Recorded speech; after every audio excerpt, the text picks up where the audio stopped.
Assalamualaikum warahmatullahi wabarakatuh. Bismillahirrahmanirrahim.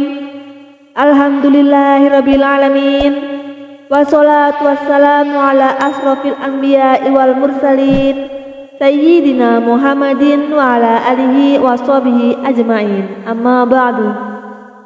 Sahabat cerita para wali yang diberkahi Allah Subhanahu wa taala, semoga kita semua selalu dalam lindungannya dan diberikan rezeki yang barokah, umur yang panjang agar senantiasa bersyukur kepada Allah Subhanahu wa taala. Amin ya rabbal alamin. Kali ini saya akan berkisah tentang Karomah Abuya Dimyati Banten era rezim Orde Baru tahun 1977. Terjadi peristiwa aneh. Karomah dalam pengertiannya disebut sebagai suatu kejadian yang di luar nalar manusia biasa pada umumnya. Itu terdapat pada diri Abuya Dimyati Banten. Abuya Dimyati Banten dalam pandangan masyarakat Banten khususnya memiliki karomah yang sangat menakjubkan di luar kebiasaan manusia.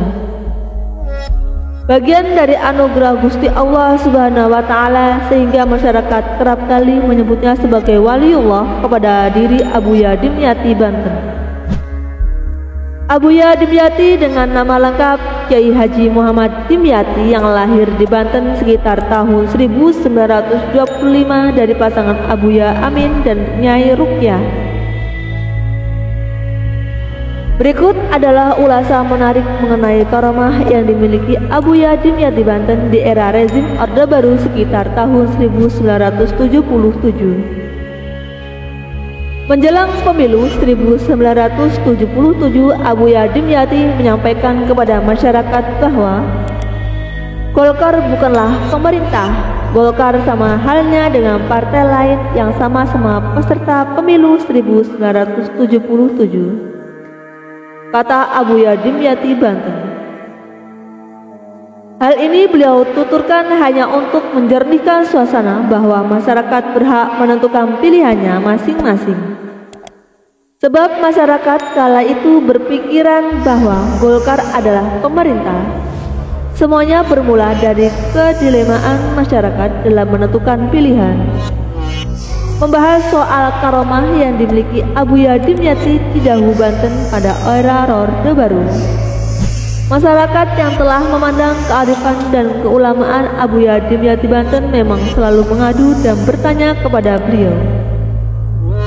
Di saat merasa bimbang terhadap suatu situasi dengan jawaban Abuya Dimyati, berarti masyarakat bebas memilih dalam pemilu tanpa ada unsur paksaan.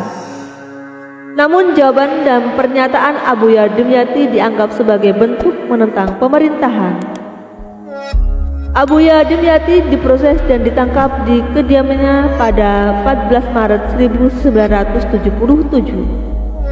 Abuya Muhtadi selaku putra sulung Abuya Dimyati Banten mengatakan bahwa ayahnya ditangkap karena dianggap pemberontak dan dituduh PKI.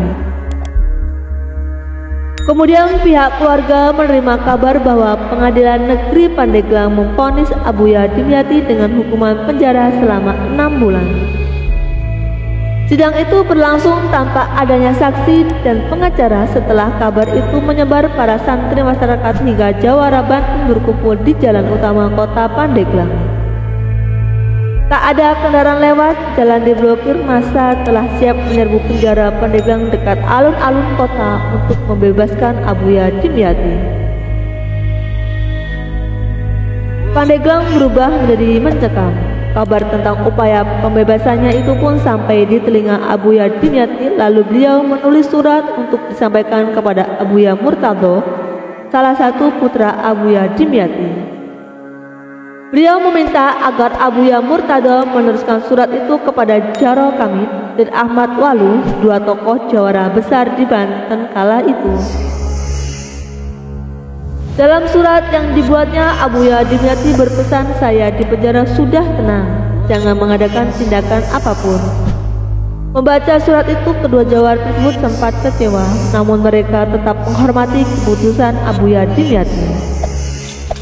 Perlahan jawara dan masyarakat mengubarkan diri dan mengurungkan niat untuk membebaskan paksa Abuya Dimyati.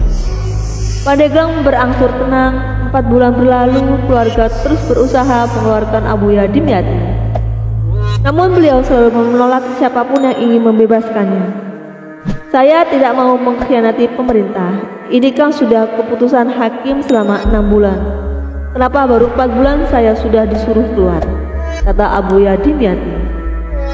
Hingga pada akhirnya Kiai Haji Tubagus Ma'ani Rusdi, ulama yang berpengaruh di Banten, mendatangi penjara untuk menemui kepala penjara dan menjenguk Abuya Dimyati.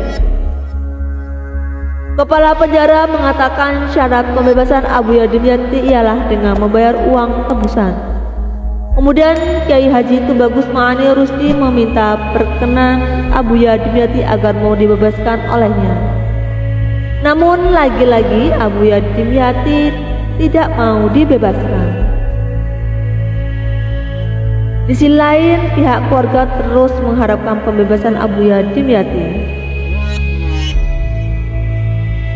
Akhirnya Kiai Haji Tubagus Ma'ani Rusdi mencari uang tebusan dan menyerahkan langsung ke pihak penjara. Abuya Dimyati pun dibebaskan. Ini nih yang menjenguk saya, padahal saya lagi enak-enakan di dalam penjara, tutur Abuya Dimyati setelah dirinya dibebaskan secara paksa. Peristiwa aneh menimpa orang-orang yang terlibat dalam penangkapan dan pemenjaraan Abuya Dimyati pada saat itu. Jaksa Negeri Pandeglang mendadak gila. Hakim Pengadilan Negeri Pandeglang menjadi bisu. Anggota Polri yang menjemput Abuya Dimyati pribadi menjadi stres. Hingga hampir setiap hari selalu berada di jalan menyetopi serta melempari kendaraan yang melintas.